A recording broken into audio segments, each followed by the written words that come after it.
आज आपले सचिन गायकवाड एवढं सांगेन की आपलं स्वरूप ओळखायला 29 जुलैला तुम्ही मुलुंडला या सर्वांनी. तिथं बाळासाहेब ठाकरे यायचे. बाळासाहेब ठाकरे तिकडे आले नसते ना, त्यांचा राज ठाकरे झाला असता. एवढं सांगेन थोडक्यात. तुम्ही तुमच्या जे काय कार्यक्षेत्र, तुम्ही जे काय काम करता तिथं पण बळकटी आली पाहिजे आणि जगायचा जो काय प्रवास आहे तो प्रवास पण उत्तम झाला पाहिजे. श्री गुरुदेव दत्त. आज आपले सचिन गायकवाड सोशल मीडियावरती खूप जोरात काम चाललंय ते भाऊंचं. पण नुसतं सोशल मीडियावर नव्हे, आता फोनवर पण बोलणं झालं तर त्यांची वाट बघते. समोर भेटू आपण. कसं आहे, माणूस भेद करून उपयोग नाही, कारण तुम्हाला सत्य नाही सापडणार. पण मुसलमान जो पंथ आहे त्याला मी धर्म नाही म्हणणार. जे बरेच पंथ तयार झालेले आहेत. हिंदू विचार जर बघायला गेलं ना, तो एक विचार आहे, संस्कृती आहे. त्याला धर्म पण नाही म्हणतात. पण धर्माची पण पुढे येतो. तो पंथ पण नाही, धर्म पण नाही, संस्कृती आहे. पण त्याला निदान धर्माची व्याख्या द्यायला काय हरकत नाही.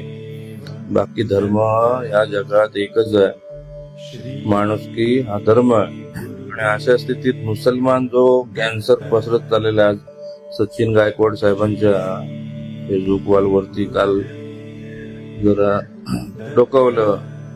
वेगवेगळा आयडी घेऊन शहानवाज शेख, दुसरा मग एक जण आला, असं सगळं चाललंय. आणि सचिन गायकवाड म्हणा की आम्ही किंवा आनंद तरमुसे, आणखीन बरेच आपले जयेश अग्रवाल, चेतन शेवाळे, दत्तात्रय उदावान, सोशल मीडियावरती आपले भाऊ आनंद तरमुसे सारखे ऍक्टिव्ह आहेत. बरेच नाव घ्यायला गेलं तर 2 दिवस लागतील मला कमीत कमी. किशोर पवणेकर साहेब आहेत. तर आपलं हे जे काही स्वरूप आहे ना, हे आपलं आतमध्ये स्वरूप आहे, ते शोधायला आपण इथं आलेलो आहे. तर कुठलं पण पंथ घ्या तुम्ही, दिल्लीला पोहोचणार, पण लवकरात लवकर कुठलं वाहन साधन पकडायचं, तर हे साधन जिथून आपल्याला आपल्या पुण्यामुळे जे काही साधन आपल्याला मिळालेलं आहे, त्याला फार जन्माची तपसाधना लागते. तर इकडून तिकडून बऱ्याच योनीतून इकडे आलेले आहेत, हिंदू धर्मात म्हणा की हिंदू संस्कृतीत. पण त्यांना जगायचं कसं माहिती नाही. आणि आज काय दिसतंय, हिंदू पोकळ बांबू झालेला आहे. एवढं सांगेन की आपलं स्वरूप ओळखायला 29 जुलैला तुम्ही मुलुंडला या सर्वांनी. मीरा मोंगे हॉस्पिटल जवळ, मी नंतर डिटेल देतो तुम्हाला कुठे यायचं ते. तिथं बाळासाहेब ठाकरे यायचे. बाळासाहेब ठाकरे तिकडे आले नसते ना, त्यांचा राज ठाकरे झाला असता. एवढं सांगेन थोडक्यात. तुम्ही तुमच्या जे काय कार्यक्षेत्र, तुम्ही जे काय काम करता तिथं पण बळकटी आली पाहिजे आणि जगायचा जो काय प्रवास आहे तो प्रवास पण उत्तम झाला पाहिजे. बाकीचं हे मुसलमान विसरून झोपून टाकू, पण एकत्र येणं गरजेचं आहे. लांब असे 5 बोट वेगळे राहून उपयोगाचं नाही. तर त्यासाठी आपलं स्वरूप समजलं पाहिजे. सत्य जेव्हा कळेल, तर कशासाठी जगतोय माहिती नसलं ना, तर गोंधळ उठणार. आणि मग ते मुसलमान डोक्यात अक्कल नाही, फक्त एकत्र आल्याने त्यांचं बळ जास्त दिसतंय. बस एवढंच बोलीन. 29 जुलै गुरु पौर्णिमा पण आहे.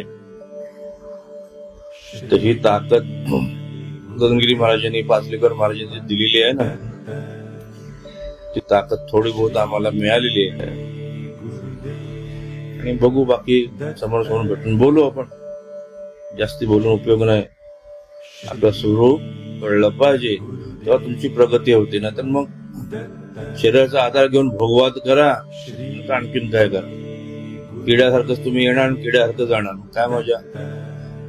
काळ काय करतो, नालायक जे तत्व आहेत, नालायक माणसं आहेत की अज्ञान आहे, त्याला त्याच्या पाठीशी उभं राहतं. आणि मग तुम्हाला गोंधळ उडतो. मग काय कसं जगावं ते तुम्हाला कळत नाही. आणि जगायला तर पैसा लागतो. पैशाची पेढी जोपर्यंत तुटत नाही ना तुमची ताकद वाढणार नाही, तोपर्यंत संपर्कात या. पटलं तर घ्या, तर जसं जगाय तसं जगा. श्री गुरुदेव दत्त. सत्य समजून घ्या. अवधूत चिंतन. श्री गुरुदेव दत्त. जय संचारेश्वर, जय गगनगिरी, जय रमणनाथ. माधवश्वम स्वामी महाराज की जय. सद्गुरु संचारेश्वर महाराज की जय. श्री गुरुदेव दत्त.